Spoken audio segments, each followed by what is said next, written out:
Là je comprends plus rien, je commence à prendre quelques secondes quand même pour comprendre la situation parce que c'est vraiment violent et là j'en viens à la conclusion qu'on se fait raid.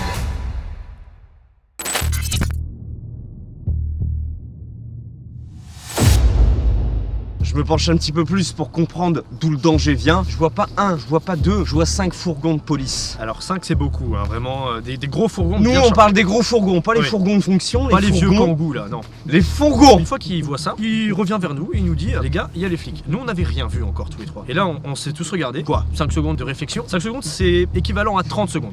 J'ai jamais vu mes potes dans une telle détresse. On était là, on réfléchit vite, on a vu qu'on avait pas mal de choses illégales sur nous, dont le stuff qu'on nous avait prêté, donc un stuff très cher. Un stuff de 2000 € parce que certaines connaissances m'avaient passé. On vous l'a pas dit en début de vidéo, mais voilà. J'ai une de mes connaissances qui avait prêté un stuff très gentiment. Merci à toi si tu nous regardes. Tu ne le sais toujours pas, donc si tu vois cette vidéo... Voilà, non mais c'est pas que je veux fuir hein, mais s'il te plaît me tape pas. C'est vraiment chaud parce que cette connaissance vraiment elle nous faisait confiance sur la location du stuff. Et c'est vraiment un stuff airsoft à plus de 2000 balles qu'on a sur nous, dont des trucs illégaux. Tout était plus ou moins illégal. Si un airsoft n'est pas rangé, il est illégal. Voilà. C'est ça, c'est aussi très simple vite que illégal. ça. Mais dans les trucs illégaux qu'on avait, des couteaux comme ça. C'est juste pour la décoration. C'était des canifs de déco parce qu'ils étaient pas vraiment aiguisés, enfin c'était surtout de la déco. Mais puisque la lame dépasse quelques centimètres, enfin c'est compté comme illégal. Là c'était chaud, on a commencé à suer, on a tout planqué au 2e étage en l'espace de... Genre 2 minutes, tout était rangé, on a vraiment full, on s'est bien organisé, on a pris affaire, il y en avait un qui passait au-dessus, donc on enlevait tout ce qui était illégal, on a tout caché au-dessus, donc vraiment bien caché pour pas voir. Ouais. Le problème c'est qu'on a caché vite fait quoi, genre les gilets pare-balles on les a pas cachés, on les a juste jetés comme ça. Ouais, juste jetés au 2e étage, en fait ce qu'il faut s'imaginer c'est que le 2e étage c'est pas un truc fermé, c'est une passerelle, c'est un toit, en gros c'est un toit. Un toit ouvert. Un toit ouvert et le 1er étage c'est là où on avait laissé tout ce qui était plutôt légal. Genre legit, si je peux mettre les guillemets. Les grosses guillemets, bien entendu. Voilà, les énormes guillemets, comme ça là, comme ça, net. Bah là, on décide de se rendre. Ce qui est une évidence, déjà la pratique de l'urbex, c'est illégal. On va pas vous faire la morale là-dessus, mais si vous regardez cette vidéo, c'est que le titre a été putaclic et que vous avez vu urbex. Du coup, vous voulez, grosse musique. Vous voulez savoir en fait comment se comporte l'urbex. Enfin, c'est pas un jeu. Et là, vraiment, on était dans la merde, mais dans la merde profonde. Merde, et on va pas chercher à faire les enfoirés ou à s'enfuir. Dans ces cas-là, les gars, faut tout simplement se rendre. Enfin, c'est tout, c'est comme ça. Il faut affronter ces problèmes. Bah là, on les a bien affrontés. Et chaque problème a des conséquences. Ces conséquences, on les a bouffées. Alors pour le coup, donc on avait pris des photos. Donc j'ai encore certaines photos que vous pourrez voir, bien entendu, des photos qui ont été sauvées miraculeusement. Parce que vous allez comprendre pourquoi ça a été sauvé, bien entendu. Le problème, c'est que tout ce qui était dans l'appareil, toutes les belles photos, donc les plus belles, j'ai dû les supprimer pour faire des vieux clichés, pour faire semblant qu'on n'était pas armé ni rien, ni de stuff ni rien, pour vraiment faire semblant qu'on prenait juste des photos. Donc en tous les cas, on prenait que des photos, mais il fallait pas qu'ils voient tout le stuff qu'on avait parce que c'était vraiment plus que illégal. Déjà de base, comme Elias a dit, l'urbex c'est illégal. Là, on était vraiment dans la sauce jusqu'au cou aussi avec ce qu'on avait. Une fois que j'ai tout vidé, que j'ai pris des clichés un peu random, on a été donc voir ce qui se passait, donc tous les flics et tout le bordel. Alors on commence à arriver, on voit le proprio mécontent qui commence à gueuler, venez ici. Ouais, parce que là vraiment c'est la démarche en mode je t'encule. Les fils. Viens là. Bah là on sort du coup, le proprio vient face à nous et moi je tourne ma tête. Et maintenant les fourgons ils se sont démultipliés, genre maintenant il y en a 8, voilà. Ah oui, et on passe de 5 à 8. Et là je constate qu'en fait il y a une escouade de police, littéralement. On se regarde, on fait, c'est pas venu pour nous. Enfin c'est pas censé de 8 fourgons de police, des bagnoles de haut gradé. Là ça pue. Et en fait là je comprends que avant qu'on soit chopé par le proprio, je me tourne et là je vois des flics. On est dans un putain de terrain d'entraînement des forces spéciales. Voilà. C'est évident, c'est bon. Terrifiant. Et là on commence à comprendre que vraiment on est dans une merde noire. Voilà, vraiment. Alors, pour vous dire, parce qu'il y a 8 fourgons, c'est bien. Quand on voit les flics qu'il y avait autour, ils étaient 40. Voilà, ils étaient 40, voilà, 8 fourgons étaient bien remplis. Ah oui, tout mais là, qu'est-ce que je vois parce qu'ils font quoi? Ils vont pas tirer? Non, ça tirait pas à l'arme à feu. Non, ça s'entraînait pas à des techniques de combat. Non, mais non, ça tirait au lance-grenade comme ça là. Ah, terrifiant. comme ça là-bas, là-dedans. Et tirait pas peu de munitions, hein. Et il tirait des putains Ah, de mais grenades là, de il- contre-mesure. Mais Voilà, c'était ça vous va. terrifiant. Donc en fait, la putain d'explosion de contre-mesure que je me suis pris dans la gueule en haut, c'est parce qu'il tirait sur le bâtiment. Il Où s'entraînait j'étais. juste. Il ne savait pas qu'on était là-dedans. Ah non, non, les flics ne savaient pas. À ce qui paraît, le propriétaire a été mis au courant. Qu'est-ce qu'il nous avait dit parce on a pu parler vite fait au propriétaire. J'ai failli perdre aussi cet appareil qui nous filme. Oui, voilà. Coucou, le Nikon. Vraiment, j'ai fait caca dessus parce que vraiment c'est 2000 balles qui partent. Il est tout simplement. joli.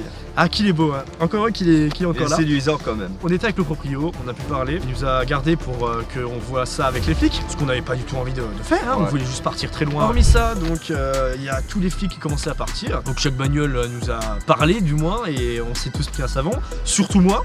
Oui, parce que le truc qui est marrant, vu que le proprio il a capté qu'il était même pas de la région et que c'était un chômeur, cet enfoiré, genre tous les flics ils ont dit des phrases du style ce trou de balle d'Erwan là qui se trouve un travail. Que bah là, tout simplement, toutes les bagnoles partent et en fait, ils ont la flemme de nous prendre en charge. Et ils ont la Et- flemme de nous fouiller. Alors Ils ont la vraiment, flemme de on a- nous fouiller On a eu de la aussi. chance, ils ont pas demandé nos portefeuilles ni rien. Ils ont rien demandé vraiment, même fouiller les sacs, ils ont pas demandé. Ils sont partis tranquillement. À savoir, c'est qu'il y avait une dernière voiture de police qui était rentrée et nous on a pu repartir tranquillement vers notre voiture. Alors, ce qu'il faut savoir, c'est qu'on se tire dessus. Pourquoi? Parce qu'il y a encore le stuff en haut caché. Vous vous rappelez là les 2000 balles? Oui, les 2000 balles. Ah, les fameux 2000 balles. Ça c'est terrifiant. Parce que là, on nous a claqué la porte au nez, je pense. ah oui, on nous a cassez-vous, dit ce qui est normal. De ne plus venir. Mais il y a toujours du stuff en haut. Et eux ne le savent pas, mais nous on le sait. Et on attendait la nuit. Pourquoi? Parce qu'on a préparé un plan. Alors avant de préparer ce plan, hein, c'était vraiment terrifiant. Hein. Le plan, vraiment, je sais même pas d'où on l'a sorti. Parce que c'était vraiment digne, donc soit d'un film d'action, soit un putain de jeu vidéo qui s'appelle Splinter Cell. Est-ce que c'est bon pour vous? Ça c'est la phrase d'un youtubeur en fait. T'es un gros plagiat en fait. Genre t'es pas drôle. Non mais casse-toi en fait, casse-toi, va-t'en. Dégage. Dégage. Donc, bah je vais prendre le lead de la vidéo. Donc en fait ce qui s'est passé, c'est que. Non, je t'ai dit tu dégages.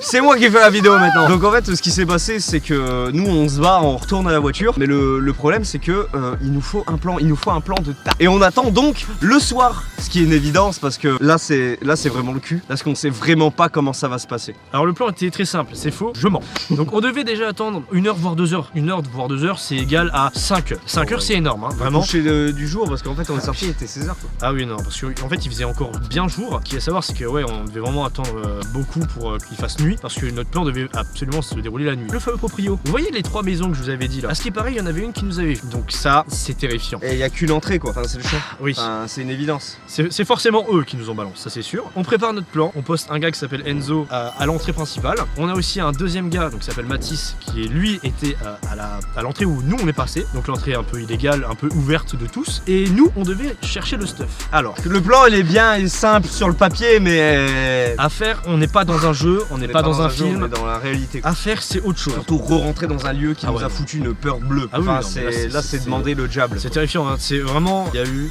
minimum 6 heures de stress intensif, je pense, jusqu'à ce que ça se finisse. Et encore. Le plan est mis en place, on commence à cavaler parce qu'on doit cavaler tout le champ, bien entendu. On cavale de nuit avec Le champ Mathis. labouré, le champ Ah labouré. oui, oui c'est vrai parce que dans le champ, on devait contourner le champ simple parce que normalement il y a une ligne toute droite, Ouais, voilà. mais pour pas se faire voir, il faut qu'on contourne avec les Et arbres. là c'était labouré, c'est Donc horrible, là- on s'enfonce Ah et ouais, tout, on c'est s'enfonçait. affreux. Il fallait Affreux. vraiment qu'on court, donc on cavale tous nos morts avec Mathis parce qu'on était 3. En 1 minute on y était hein. Ah oui. On y était dedans. Ah là, J'ai là, on jamais est vraiment autant couru quoi. Bah moi non plus, hein, j'ai fait mon cardio. hein. J'ai envie de Mais- chier.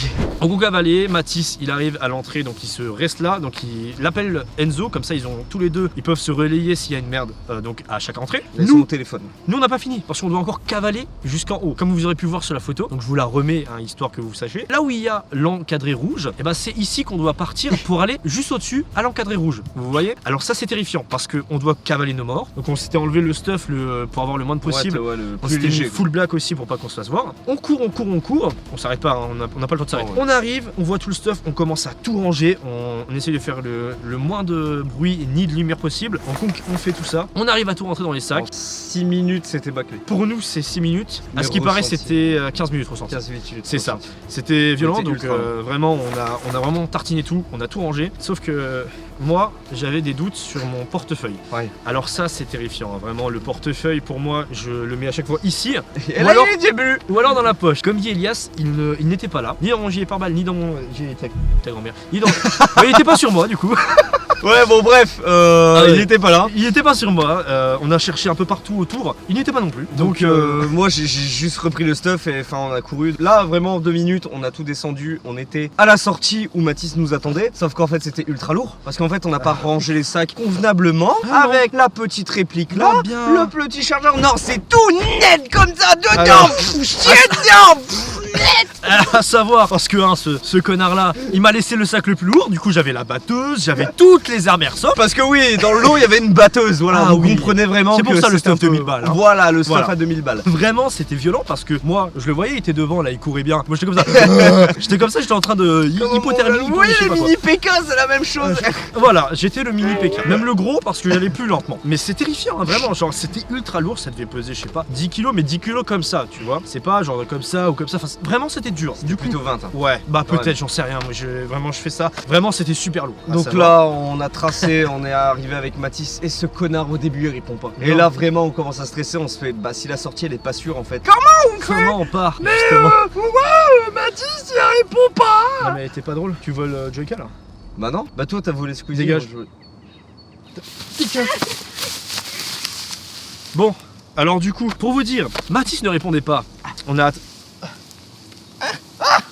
Mathis ne répondait pas. C'est assez violent hein, parce que nous on est là, on dit Mathis comme ça. Il répondait pas. Moi j'avance vers lui et je dis ah putain je le vois il est là. Et j'ai l'impression qu'il voulait nous faire peur, je sais pas pourquoi. Enfin bref, Mathis ne répondait pas et donc on lui envoie les sacs parce qu'on l'a vu à la fin. On lui envoie tous les sacs et tout. Et sauf qu'il y a un problème parce que il faut passer mais il y a du fil barbelé tout Ah ouais, autour. putain. Elias ici présent, a une chaîne, je sais pas, je crois que c'est Jolie porte-bonheur, chaîne, un truc qui vraiment qui tient à cœur. Il m'avait demandé de l'enlever quand on était en haut, genre en fast, Chaîne. belle chaîne, hein, vraiment. Elle s'entoure autour du barbelé, paf, net, la chaîne, il y en a, elle tombe par terre. Tout éparpillé et tout, donc Là- encore 2 minutes à chercher à 4 pattes dans le noir total, c'était horrible. Ah mais là il s'en battait les couilles du noir Putain. total, hein. Il a vraiment mis la lampe, il s'en battait les couilles. Vraiment il a tout C'était- cherché. C'était horrible. Pendant qu'il cherchait, bah nous on prenait les sacs et on a commencé bah du coup Et il là, a tout c'était le retrouvé. sprint final, on a traversé Ah ouais. le champ d'une puissance, on avait tout avec nous. Ah ouais, non, c'est On violent. a couru, on est monté dans la caisse, démarré en deuxième comme ça. Net la deuxième, Voilà, pas on est là, parti comme ça. dans le bousin là, comme ça. On a tracé, on a repris Enzo parce que Enzo Parce bah, qu'il était toujours au là-bas. stop, mais on n'a pas le temps On de lui a dit de s'arrêter. venir. Le mec il était là, il attendait, il nous attendait vraiment. hein. C'était un PNJ Minecraft. Voilà. Donc en fait, bah on l'a pris, mais en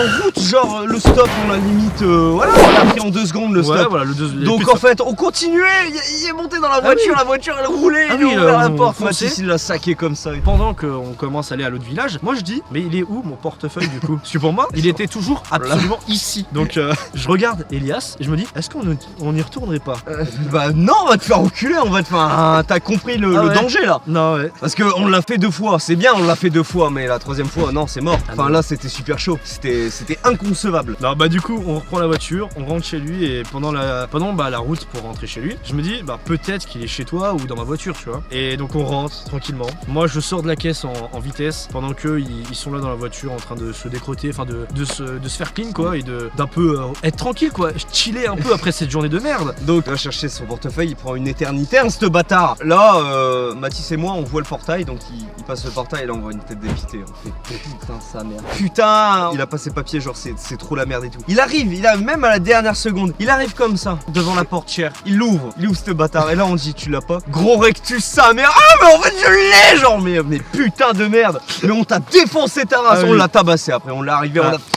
Mais ce qu'il faut savoir, c'est que quand j'ai dit que je l'ai, j'ai pris le portefeuille, je l'ai balancé dans la gueule d'Enzo. Sans faire exprès, hein, bien entendu, le pauvre. Donc il a pris va, mon Enzo. portefeuille. Non, t'inquiète, hein, c'est vraiment de tout cœur. Tu sais, on t'aime beaucoup et y a pas de souci à ça. Par Sans contre, t'es une rancune. merde, tu sais pas cadrer. Alors ça c'est vrai. Vous voyez les photos là? Elles sont belles. C'est pas lui qui les a prises. Non, oh non, non, pas encore! Pas encore! Non, non! On est rentré, on s'est dit, bah on n'a pas de photos. Donc on rappelle la connaissance qui nous a passé le matériel pour voir si on pouvait le garder Et pour. heureusement, il dit, mais y a pas de souci, gros, franchement, mais ultra gentil, Mais genre. on l'aime Mais vraiment. t'inquiète, je te le repasse et tout. Il est pas au courant, il est toujours non, pas au courant. Je pense qu'il verra cette vidéo et on est t'aime. désolé. On l'a ramené, tout va bien. Tout va bien. Il y a même pas une seule rayure sur ton stuff. Vraiment, on a. On tout en a ramené. pris soin. Ouais. Et du coup, ouais, bah on se dit, bah vas-y, hein, demain, il me parle d'un lieu qui est vraiment pas mal où ils ont Ouais. fait du airsoft, où ils ont fait pas mal de choses. Ça c'est vraiment un lieu abandonné. Donc Alors lui, vraiment, il il est n'y a pas de souci. Pas de propriété privée, vraiment, il est. Voilà, vraiment l'urbex, voilà, si vous voulez faire de l'urbex vraiment semi-légal, c'est Oui. abandonné. Faut pas que ça soit une C'est ça. propriété privée. Et du coup, on va là-bas pour faire les dernières photos, bah, les vraies photos, du coup, que là aussi vous pouvez voir. On commence à visiter tranquillement, on regarde où est-ce qu'on peut faire des plans, tout va bien. On commence à faire des plans vraiment stylés, donc ce plan-là. Alors vous pouvez voir sur cette photo, c'est qu'il y a une petite entrée, donc on la voit bien l'entrée normalement. Nous on commençait à partir, à l'entrée là j'ai commencé à apercevoir une personne. Vu qu'il était 16h, je me suis dit c'est peut-être un écolier ou un Ouais, gars des gens qui se voilà, baladent, quoi, quoi. un ado. On est en période scolaire. Genre il y a beaucoup de personnes qui aiment bien faire de l'urbex tranquillement comme ça. Et donc je le vois, il commence à traîner là-bas, il nous a vus, je l'ai vu, moi j'étais le seul à voir parce que eux ils étaient en dessous de moi. Donc normalement sur l'image vous pouvez voir, moi il y a un truc et en dessous il y avait du monde. Et il Donc, était bien curieux il y cet avait homme. Mathis. Ah, alors oui, cet homme était vraiment curieux. Justement, je commence à partir, donc en dessous, donc on commence à partir à un autre lieu un peu plus loin, dans le même lieu bien entendu. On commence à partir dans un autre bâtiment qui était vraiment à côté. Et il commence à nous suivre, mais à bien nous suivre parce que du coup, Elias. Un peu hésitant quand même. Ouais, Elias avait commencé, il était loin. Je sais J'en avais rien à foutre. je sais que Mathis lui suivait aussi, mais moi j'étais entre tout le monde. Donc je commençais à partir, mais j'ai vu que Enzo était tout seul parce qu'il était revenu aussi, Enzo bien entendu. Enzo était seul, mais j'ai vu qu'il y avait le gars juste à côté de lui. Genre, donc je me suis dit, je vais rester avec lui, vu que j'avais la réplique Airsoft. Donc ma réplique c'était une M4, j'avais tout, j'avais aussi le knife, j'avais tout qui était bien mis. Donc je reste à côté d'Enzo parce que c'est quand même bizarre qu'un mec soit aussi curieux alors qu'on est vraiment Insistant surtout, parce voilà, qu'il quoi. nous suivait bien. Ah oui, il nous a même dit salut, hein. Donc pour vous dire. Donc on commence à se speed un peu plus pour les photos parce qu'on se dit c'est quand même bizarre quoi qu'il soit. Puis le lieu, Pas méfiant. il est réputé pour qu'il y a du monde, dont des tox. Ouais, Donc, surtout les tox, ouais. Et on arrive au dernier hangar parce que voilà. Et là, qu'est-ce qu'on voit au loin? Une ombre, ce fameux tox Ah ouais. qui était resté dans le lieu. Bah, c'est immense encore une fois, hein, donc voilà. Et là, il s'approche bizarrement du stuff, dont la batteuse, parce qu'il était vraiment intéressé par la batteuse. Ah oui, hein, mais le stuff entier quand même. Là, on n'a pas hésité, on a sorti les fausses baïonnettes, on a bien montré avec les lampes torches, on l'a foutu dans la gueule, il s'est barré en courant. Là, dès qu'on l'a vu, déjà, On a foncé dessus. moi je sais qu'il y avait Enzo derrière moi. Je voulais dire quelque chose et c'est à ce moment-là du coup que j'ai vu la fameuse ombre dont il parle. On avait laissé le stuff au milieu de l'entrepôt, on Ah était ouais. plus loin. Ouais. Il y avait une portée de lumière qui nous intéressait pour une photo, mais Bah, on avait vous laissé le pouvez la stuff voir au milieu. juste là. Donc c'était cette fameuse portée de lumière. Et de l'autre côté du coup on avait laissé le stuff. On était quand même entre 20 et 50 mètres du stuff. Et lui qui était vraiment à côté. Donc vraiment il était à 10 mètres. Donc il commence à s'approcher. Moi voulant parler à Enzo, j'ai vu le mec. Je lui dis oh les gars il y a quelqu'un. Et là on s'est tous retournés. On s'est tous Là retournés.